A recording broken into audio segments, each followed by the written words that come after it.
మతం మారినా కుల వివక్ష పోవడం లేదని, దళిత క్రైస్తవులకు రిజర్వేషన్ కొనసాగించాలని పలువురు వక్తలు డిమాండ్ చేశారు. కాకినాడ సుందరయ్య భవన్లో సిపిఎం నగర కమిటీ ఆధ్వర్యంలో దళిత క్రైస్తవులకు రిజర్వేషన్ అంశంపై చర్చాగోష్ఠి నిర్వహించారు.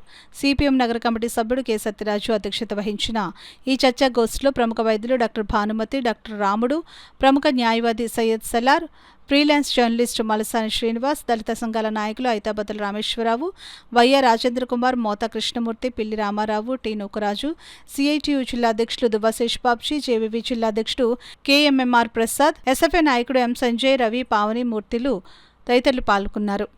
భారతదేశంలో తరతరాలుగా దారుణమైన అంటరానితనం సాగిందని అన్నారు. అంబేద్కర్ లండన్ రౌండ్ టేబుల్ సమావేశంలో అంటరాని వారికి ప్రత్యేక హక్కుల కోసం పోరాడి కమ్యూనల్ అవార్డు సాధించడం జరిగిందని అన్నారు.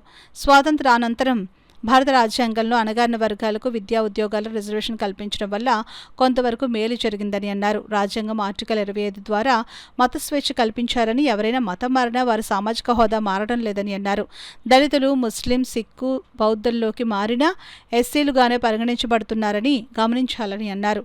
ఈ కార్యక్రమంలో సిఐటియు అఖిల భారత ఉపాధ్యక్షురాలు G Babyrani, all India lawyers union నాయకురాలు కె నాగజ్యోతి, యూటీఎఫ్ నాయకులు GP Varma, KN Raju, SFI నగర నాయకులు సత్యం, జయరాం, జేవీవి నగర కార్యదర్శి బివివి సత్యనారాయణ, 5వ జిల్లా అధ్యక్షురాలు జి భూలక్ష్మిలతో పాటు ఎం శాంతి, సుకుమార్, వి జాన్ ప్రకాష్, ఎం డేవిడ్ రాజు, కుంచే శ్రీహరి, కె రాజు తదితరులు పాల్గొన్నారు.